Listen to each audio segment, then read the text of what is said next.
Welcome my students. আজ class 12 তোমাদের organic কেমিস্ট্রির একটা ছোট্ট চ্যাপ্টার পলিমার, ওটা নিয়ে আজ আলোচনা করব। দেখো, চ্যাপ্টার নেম পলিমার। তো পলিমার যেটা ডাব্লিউবিসি, এইচএসসি বা জেই বা নিট লেভেলে ম্যাক্সিমাম 3 মার্কস আসে।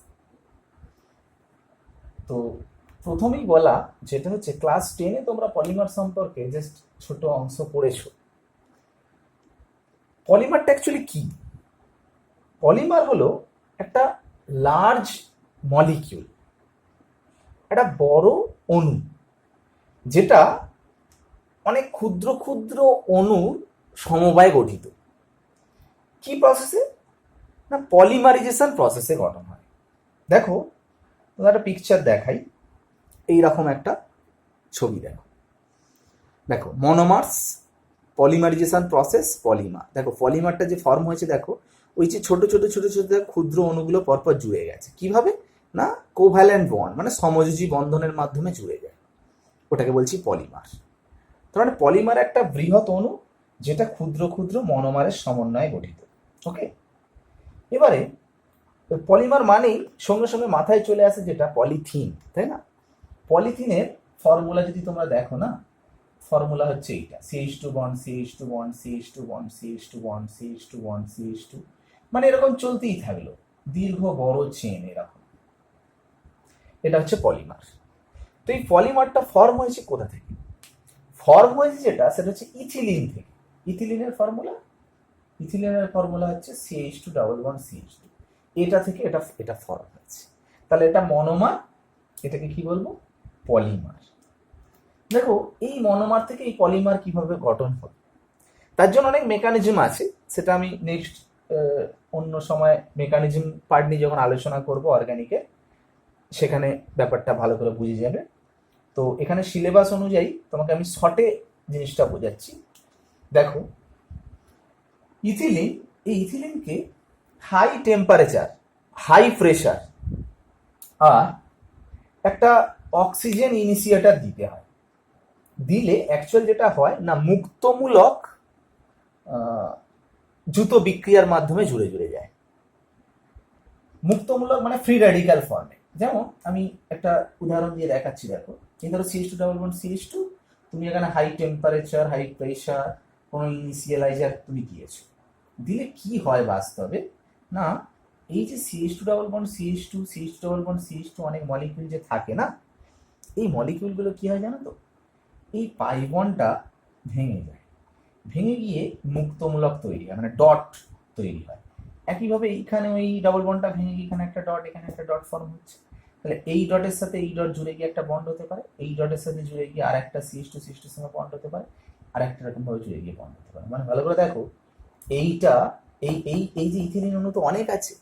তো এই ইথিলিন মলিকিউলস গুলো যখন পরপর জুড়ছে, তখন কি হচ্ছে না, প্রত্যেকটা ইথিলিন অণু যখন জুড়ছে, তখন এইভাবে মুক্তমূলক বা ডটের মাধ্যমে পরপর পরপর এরকম ভাবে জুড়ে গিয়ে একটা বড় শৃঙ্খল তৈরি করছে।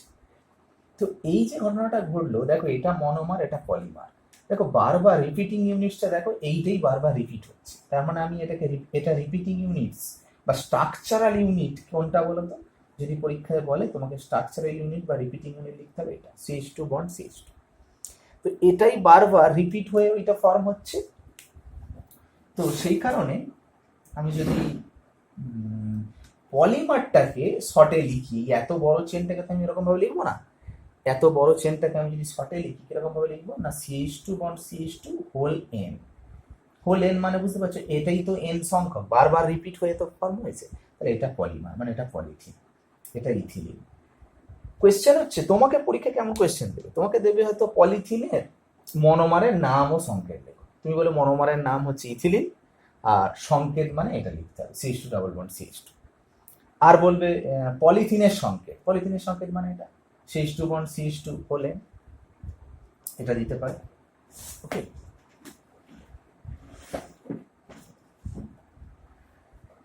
এবার যেটা বলার, এরকম আর একটা দেখাচ্ছি। দেখো, তোমরা ওই পিভিসি পাইপ যেটা নিশ্চয়ই জানো, তো এই পিভিসি পাইপ ওটাও একটা পলিমার, পলিভিনাইল ক্লোরাইড পুরো নাম আসে। তো ওই পলিমারের মনোমার কি? মনোমারের নাম হচ্ছে ভিনাইল ক্লোরাইড। ভিনাইল ক্লোরাইডের ফর্মুলা কি? এইটা। পরীক্ষা যদি বলে নাম কি, লিখবে মনোমারের নাম কি, তুমি লিখবে ভিনাইল ক্লোরাইড। যদি বলে সংকেত কি, তুমি লিখবে CH2 double bond CH Cl। এবার যদি বলে পলিমারটা কি হবে, দেখো পলিমারটা শিখে গেছো, জাস্ট ডবল বন্ডটা তুলবে, কারণ ডাবল বন্ড ভেঙেই তো জুড়ে জুড়ে জুড়ে জুড়ে জুড়ে জুড়ে মুক্তমূলকের মাধ্যমে বন্ডটা ফর্মেশন হচ্ছে। ডবল বন্ডটা তুলে সিঙ্গেল বন্ড করে দেবে, এরকম দুদিকে বাড়িয়ে দিয়ে জাস্ট হোল এন্ড করে দেবে, মানে এটা পলিমারের সংকেত হয়ে গেল। শর্টে তুমি এইভাবে লিখে দেবে, এটা PVC, এটা ভিনাইল ক্লোরাইড। ওকে, এইভাবে ফর্ম হবে। এবার এই যে মনোমারের মধ্যে দেখছো একটা ডাবল বন্ড থাকলে এইরকম হচ্ছে, যদি দুটো ডাবল বন্ড থাকে এইরকম যদি কোনো যৌগ দেয়, যেমন আমি একটা যৌগের উদাহরণ,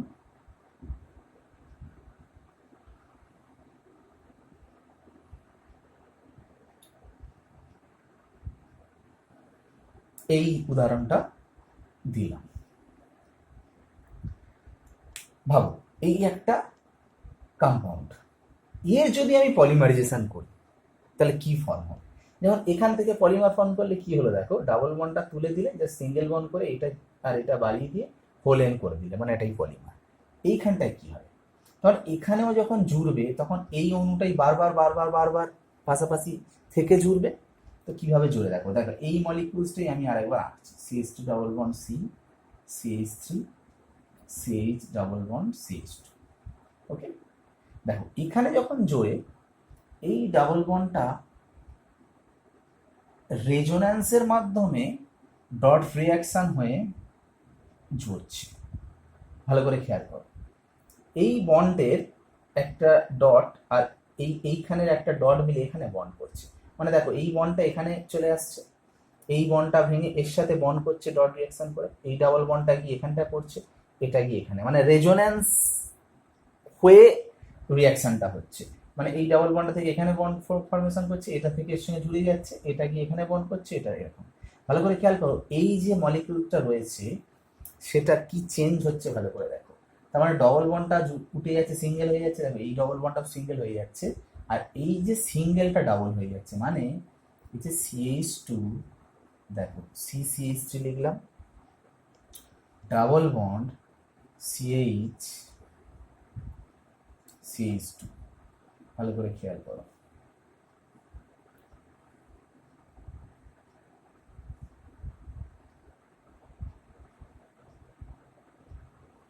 সরি ডাবল বন্ড CH2,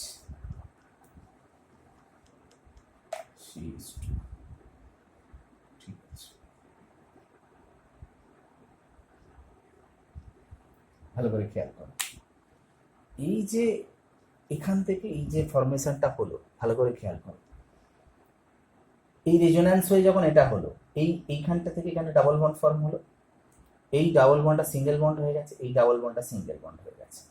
দেখো এইটাও কিন্তু একইভাবে হয়েছে, দেখো এইটা ডাবল বন্ডটা সিঙ্গেল হয়ে গেছে, বুঝতে পারছো? এইখানটা ডাবল বন্ডটা হয়েছে, মানে এখানটা দেখিয়েছি, আর এই ডাবল বন্ডটা সিঙ্গেল হয়ে গিয়ে জুড়ে গেছে, মানে এইটাই তো বারবার বারবার রিপিট হবে। তুমি এখানে যে দুটো দিয়ে দেখালাম, এরকম দুটো নয়, এরকম অসংখ্য আছে, 20, 25, 100, 1000 এইরকম পরপর যখন এটার সঙ্গে এটা, এটার সঙ্গে এটা, এটার সঙ্গে এরকম জুড়বে, সেটা কিরকম ভাবে হয়ে যাচ্ছে বলো তো? এইরকম স্ট্রাকচার হয়ে যাচ্ছে, তাই না? এইটা থেকেও এরকম স্ট্রাকচার আসছে, এইটা থেকেও এরকম স্ট্রাকচার আসছে, মানে পরপর পরপর আবার, তার মানে এইটাই আবার এখানে রিপিট হবে, আবার এরকম রিপিট হবে, মানে বলতে পারি এটাই তো বারবার রিপিট হচ্ছে, মানে এটা গোটাটা আমি লিখতে পারি হোল এম। ওকে, এই যে কম্পাউন্ডটা, এটা হচ্ছে বাস্তবে এই পলিমারটা হচ্ছে ন্যাচারাল রাবার, মানে প্রাকৃতিক রাবার যেটা, সেটা স্ট্রাকচার হচ্ছে এটা। দেখো আমি যখন আঁকলাম একটা জিনিস করলাম, খেয়াল করেছো, দেখো দুটো CH2 দেখো একই দিকে রেখেছি ডিরেকশন। এবার এই একই জিনিস নিয়ে যদি তুমি আঁকো স্ট্রাকচার, এই একই স্ট্রাকচার আঁকবো, শুধু এইটা CH2 এদিকে আছে, এইটাকে যদি আমি একটু ঘুরিয়ে দিতাম, মানে CH2টা নিচে করলাম, এইচটা উপরে করলাম, মানে একটা সিজ হবে, একটা ট্রান্স হবে। একই দিকে দুটো CH2 থাকলে সেটাকে বলে সিজ পলি আইসোপ্রিন, এইটার নাম হচ্ছে আইসোপ্রিন। আর এটাকে যেহেতু একই দিকে দুটো CH2, এটাকে বলবো সিজ পলি আইসোপ্রিন, যেটার নাম হচ্ছে প্রাকৃতিক রবার। আর এই CH2টা যদি এই দিকে থাকতো আর এইচটা যদি উল্টো দিকে থাকতো, তখন সেটার নাম হচ্ছে গাটা পারচা। ওকে, তাহলে দেখো তোমাকে পরীক্ষায় কি কি কোয়েশ্চেন দিতে পারে। তোমাকে বলতে পারে প্রাকৃতিক রবারের মনোমারের নাম কি, তুমি শুধু জাস্ট মনে রাখবে আইসোপ্রিন, ব্যাস 1 নম্বর। এবার বলতে পারে প্রাকৃতিক রবার মানে সিস আইসোমার না ট্রান্স আইসোমার, সিস আইসোমার, প্রাকৃতিক রবারের সংকেত। একটা কথা বলি, কোনো মনোমারের সংকেত যদি তোমার জানা থাকে, পলিমারের সংকেত কিন্তু তোমার মনে রাখার প্রয়োজন নেই। কারণ তুমি মনোমার এইটার সংকেত যদি তোমার জানা থাকে, তাহলে তুমি এখান থেকে কিন্তু এটা বের করতে পারছো। তোমার এটা জানা থাকলে তুমি এটা কি বের করতে পারবে না? জাস্ট ডবল বন্ডটা তুলে দিয়ে দুটো জুড়ে দিয়ে হলেন করছো। আর দুটো ডবল থাকলে কি কেস হচ্ছে না, এই ডবল দুটো তুলে দিয়ে তুমি এদিকে মানে সিঙ্গেল করে দিচ্ছ ডবল দুটোকে, আর মাঝখানে সিঙ্গেলটাকে ডবল করে হলেন করে দিচ্ছ। এইখানটায় দু রকম হচ্ছে, একটা সিজ একটা ট্রান্স, দুটো আলাদা নাম, একটা প্রাকৃতিক রাবার একটা কাটা পারচা। এই হলো পলিমারের বেসিক জায়গা, কিভাবে পলিমারটা ফর্ম হচ্ছে। তাহলে দেখো তুমি মনোমার জানলেই সঙ্গে সঙ্গে তুমি পলিমার রেখে দিতে পারছো। এবার নামগুলো তুমি মনে রাখবে, ব্যাস পলিমারের আসল জায়গা শেষ হয়ে গেল। এবার দেখো আর একটা তোমার পিকচার দেখাই।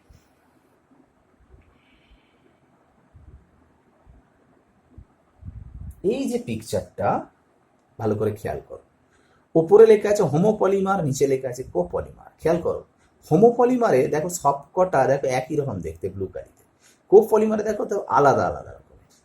তার মানে হোমোপলিমার হচ্ছে সেই পলিমার যেখানে তার মনোমারগুলো একই প্রকার, আর কোপলিমারে মনোমারগুলো আলাদা প্রকার।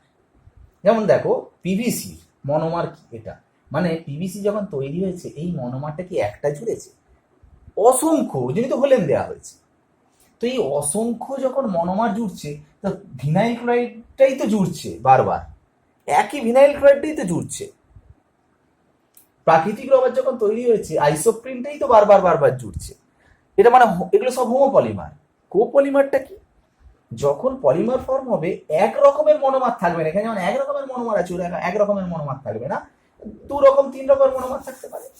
যেমন এক্সাম্পল দেখাচ্ছি, বুনা এস একটা রবার, বুনা এস, যার মনোমার একরকম নয়, মনোমার 2 রকম। এক নম্বর হচ্ছে বিউটাডাইন, বিউটাডাইন, আরেকটা হচ্ছে স্টাইরিন। দেখো 2 রকমের মনোমার নিয়ে গঠিত। পিভিসি যেমন একরকম মনোমার ভিনাইল ক্লোরাইড, প্রাকৃতিক রাবার যেমন একরকম মনোমার আইসোপ্রিন, কিন্তু দেখো বুনাএস কিন্তু 2 রকমের মনোমার। বিউটাডাইন, তাহলে বিউটাডাইনের স্ট্রাকচার কি, 4টে কার্বন, বিউটাডাইন,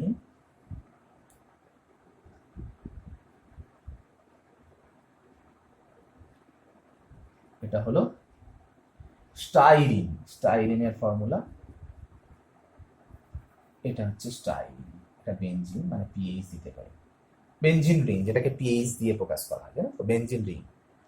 এটা স্টাইরিন, এটা বিউটাডাইন। একটা কথা বলি, 2 রকম। একইভাবে দেখো রেজোন্যান্সের মাধ্যমে জুড়বে।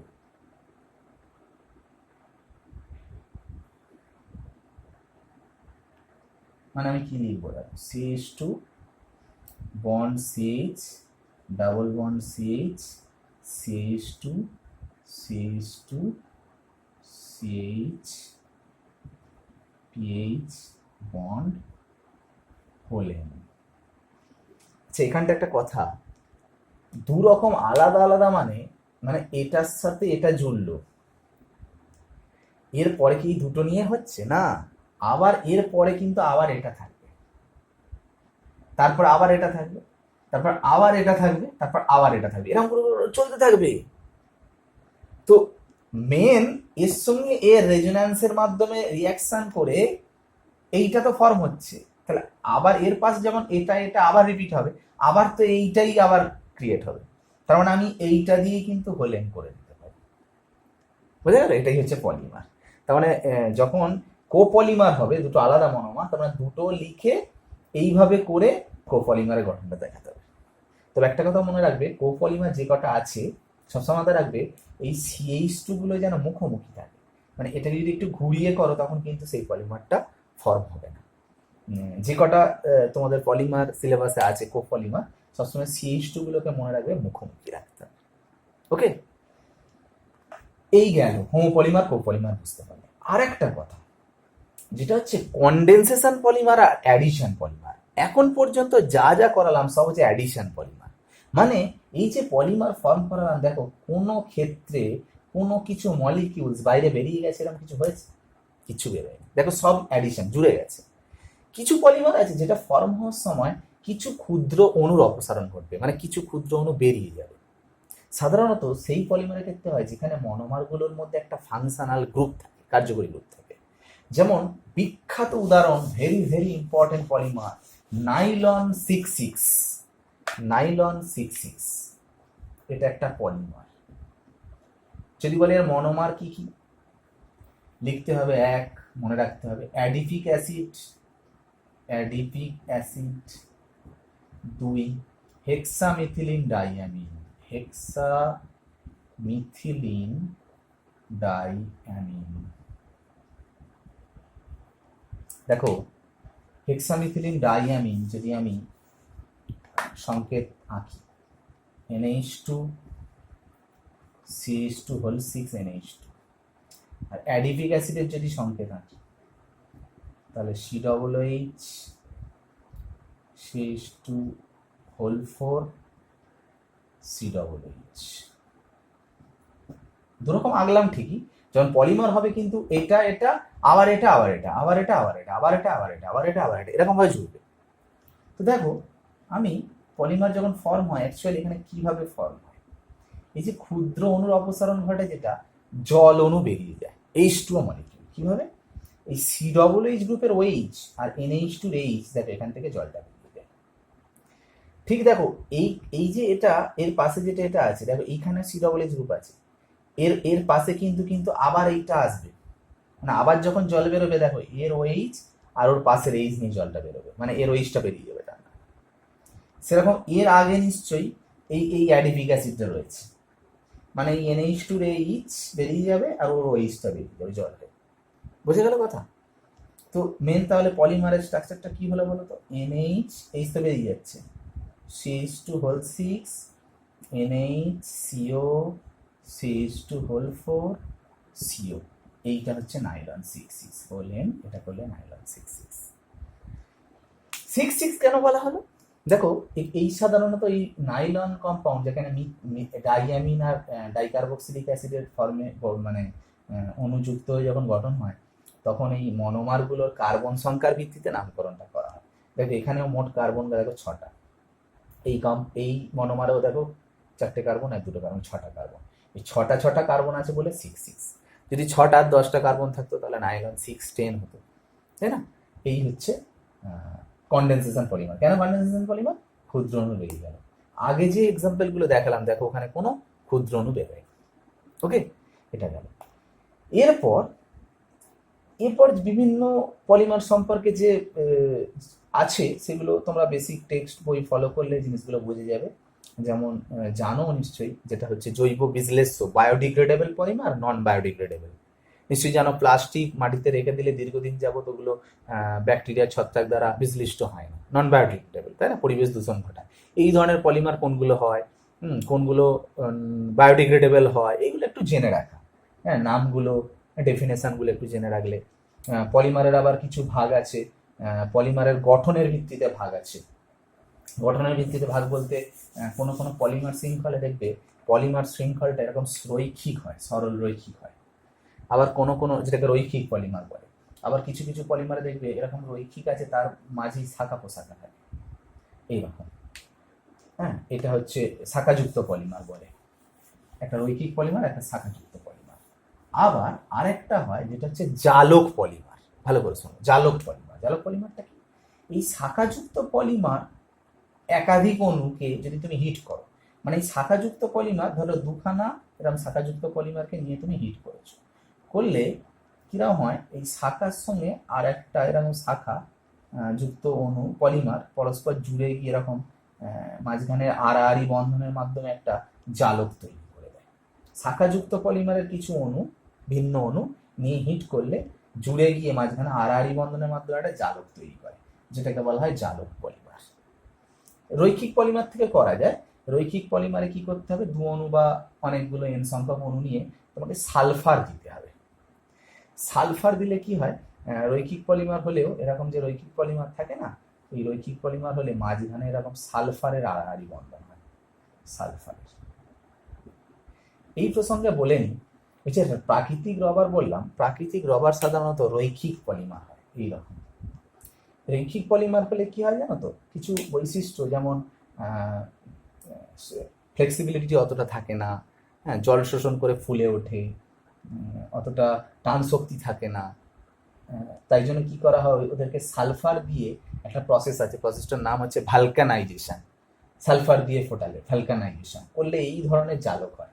হলে কি হয় জানো তো, এই যে মাঝখানে সালফারের যে আড়াআড়ি বন্ধন হচ্ছে, যার জন্য কি হবে বলে একটু ফ্লেক্সিবল হয়। মানে কি হবে, এমনি যদি সালফার না থাকতো ভাবো, তখন কি হবে, চাপ দিলে একটার সঙ্গে আর একটা পিছলে যাবে। কিন্তু এই সালফারটা মাঝখানে ব্রিজ আছে বলে তুমি চাপ দিলে হয়তো পিছলে যাবে, কিন্তু আবার ছেড়ে দিলে আবার দেখো উঠে আসবে, মানে বারবার বারবার ফ্লেক্সিবিলিটি বজায় থাকছে। ওকে, এই জিনিসটা কিন্তু ঘটে। তো এরকম জায়গা, তো এই ধরনের পলিমারের আর একটা নাম আছে যেটা হচ্ছে থার্মোসেটিং পলিমার। এই পলিমারটা, জালক পলিমারটা, এটা থার্মোপ্লাস্টিক। কেন দুরকম নাম হলো কেন, এটা থার্মোসেটিং পলিমার হলো এই কারণে, এইখানে না এই যে জালকটা হচ্ছে, যখন এই যে মাঝখানে এই জালকটা তৈরি হচ্ছে, এই আড়াআড়ি মানে শাখাযুক্ত পলিমার জুড়ে তো জালক হচ্ছে, বা এইটা থেকেও জালক হতে পারে। তো একবার হিট দিলে জালকটা ফরমেশন হয়, ওই জন্য যখন দ্বিতীয়বার হিট দেবে না, পলিমারটা কিন্তু নমনীয় হবে না। অ্যাকচুয়ালি এমনি এইসব পলিমারের বৈশিষ্ট্য কি, প্রথমে হিট দিলে দেখবে নমনীয় হয়ে যাচ্ছে, আবার যদি ঠান্ডা করো আবার শক্ত, আবার হিট দিলে নমনীয়, আবার শক্ত, আবার হিট নরম, এরকম বারবার করা যায় পলিমারের ধর্মটা অক্ষুণ্ণ রেখে, এটাকে বলে থার্মোপ্লাস্টিক পলিমার। আর বারবার যেটা করা যাবে না, মানে একবার হিট দিয়ে নরম করলে দ্বিতীয়বার হিট দিয়ে কিন্তু আর কিন্তু নমনীয় করা যাবে না এই ধরনের পলিমারকে, এটাকে বলে থার্মোসেটিং পলিমার। তো এই ধরনের বিভিন্ন ভ্যারাইটিস বৈশিষ্ট্য ক্যারেক্টারিস্টিক্সগুলো রয়েছে, তো সেগুলো নিয়ে পড়বে, জিনিসটা সম্পর্কে ভালো আইডিয়া চলে আসবে। তো বেসিক জায়গা ক্লিয়ার করে নেবে, polymer, monomer, homopolymer, copolymer, condensation polymer, addition polymer, এই কটা পয়েন্টের উপর টোটাল চ্যাপ্টার রয়েছে। ঠিক আছে, কোয়েশ্চেন ভেরি সিম্পল, শুধু নাম আসে, মনোমারের নাম কি, পলিমারের নাম কি, কিছু সংকেত আছে, কিছু পলিমারের স্ট্রাকচার দিয়ে বলে এটা কোন মনোমার কোন পলিমার, কিছু পার্থক্য আছে, কিছু ডেফিনেশন ছোট। ওকে, এই পলিমারের টোটাল।